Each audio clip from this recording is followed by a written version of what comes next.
You're tuned to the wavelength of your own beauty. It's your host, Ahmed Yunus, and this is The Study.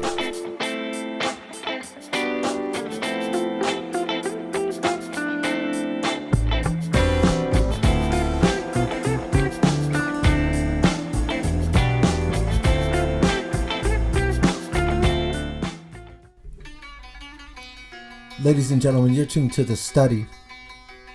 I'm your host, Ahmed Yunus. You are listening to Jihad Ali Rasi and Simone Shaheen breaking down Maqam Nahawand, the modal scale called Nahawand.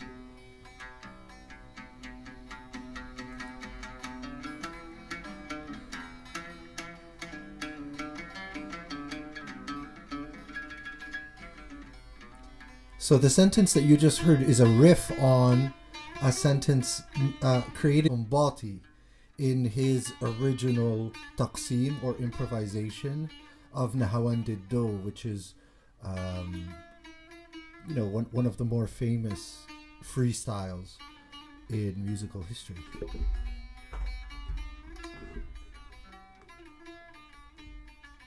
Should we take another? Let's take one more. Let's take another sentence.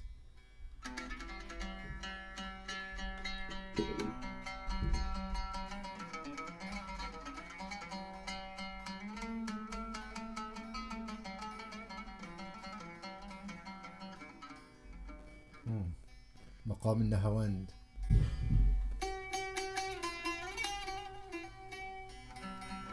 So this is called Su'al and Jawab, question and answer. It's almost like a communication between the sentences. I hope I'm right. My teacher, Rami Adli, School of Oud Online, he can tell us.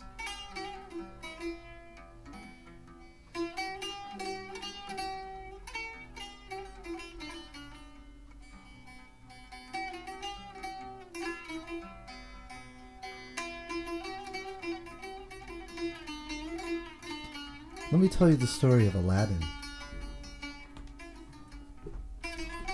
Aladin and the 1001 Nights is a fascinating look into the depth, the consistency of our racism over hundreds of years, thousands of years as human beings.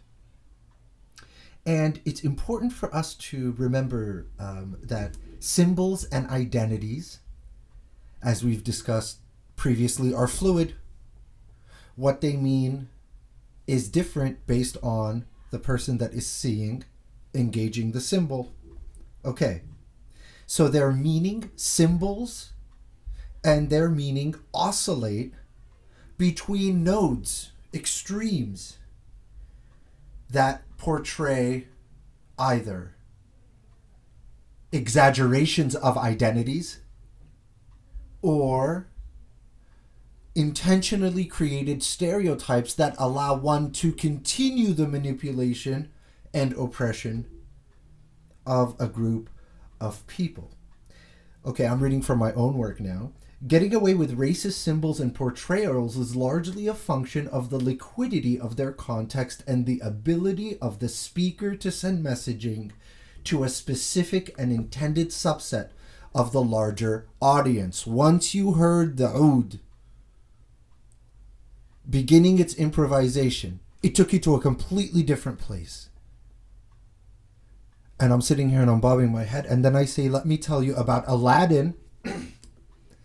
And many of you, thought, yeah, that's exactly what this sounds like. Oh, by the way, a shirt supporting Ross Kitchen. Ross Kitchen, the best show on YouTube after my show. No, I'm just kidding. Shout out Ras Moko, Masada, the whole family, everybody down in Sunning Hill, Jamaica. As soon as you heard the oud, it took you to another time. This code language allows for a more palatable flow of racist propaganda so as not to agitate what are perceived to be annoying liberals interested in political correctness. One might add this is, in fact, a concrete appeal of people like Donald Trump, who marshal the defeating of political correctness and the reifying of white supremacy through symbol. They are the ones who would say, why do we keep talking about race? Good.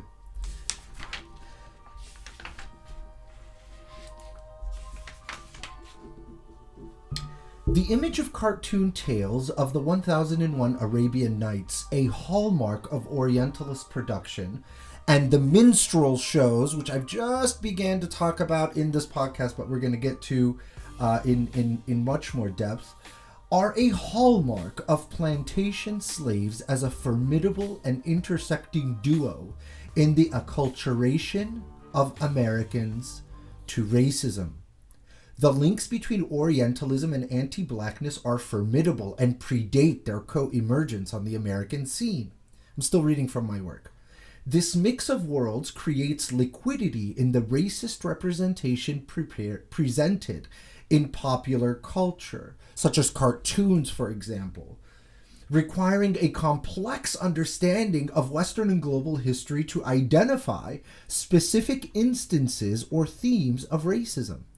The 1001 Nights are placed during the Abbasid period of Islamic history, particularly from its second capital, Baghdad, under the reign of Harun al-Rashid. In her critical essay, Slavery, Blackness, and Islam, The Arabian Nights in the 18th Century, Felicity Nussbaum elucidates the predominant representation of blackness throughout the myriad of ancient tales in the famed compendium. Okay, now I'm going to read the work of Felicity Nussbaum. The associations of Africa and blackness with enchantment, metamorphosis, disguise, and the threat of the unknown in the Arabian Nights are often highly conventional. Black genies, cannibals, eunuchs, savages, slaves, giants, and dwarfs in the individual tales are villains, captors, and captives who propel the narratives. As subhuman beings or humans metamorphosed into animals, they are also predictably linked with deformity or monstrous ugliness. The exact origin of the tales in 1001 Arabian Nights are not clear. I'm now back reading my own writing. They were likely not written from an Arab perspective, but an amalgam of Arabic, Turkish, Persian, and South Asian stories told from the view of Westerners about the exotic Orient. Their import in translating culture and context are significant and global. The stories themselves are innumerable and have been discussed in scholarly literature, including in Swahili and Baluchi. One of the 1001 tales is that of a prince named Ahmed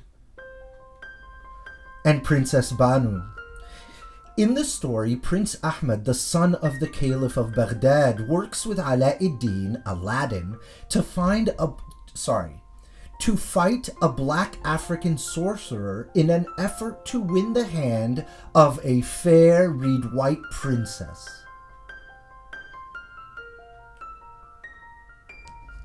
The Adventures of Prince Ahmed is acclaimed as the oldest surviving animated feature film.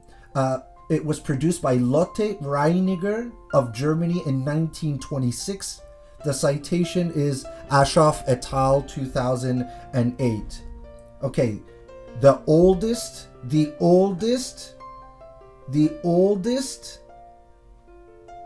existing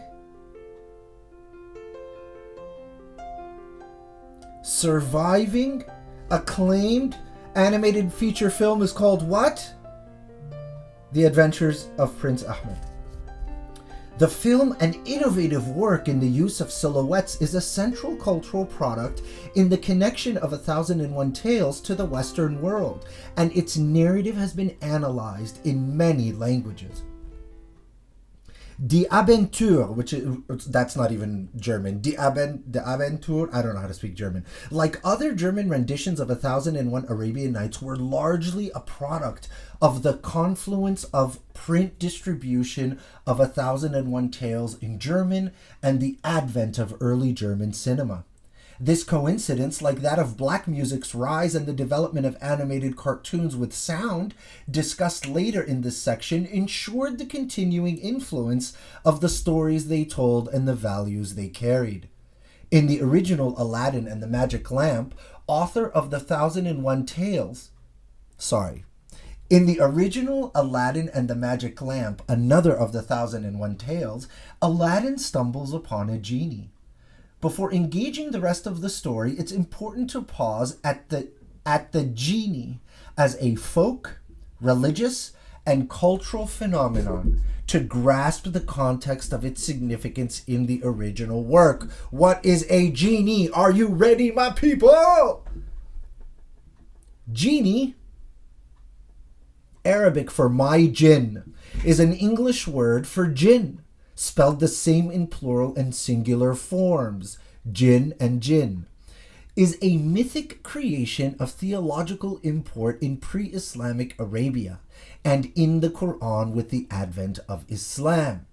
In Islam, the jinn are the unseen hidden, the unknown known, which along with the angels and earthly creations are the creations of God. According to tradition, jinn come like humans in good, bad, and other forms. Some scholars argue there is interaction between these three categories of God's creation, while the majority do not believe so. Here I'm citing Fatih Osman, 1999. In Islamic theology, the devil is a jinn that refused God's commands, defiantly rejecting Adam as made of clay, while the devil, a jinn, is made of fire. Being that fire is more powerful than clay, Shaitan felt it is his right to be recognized as superior.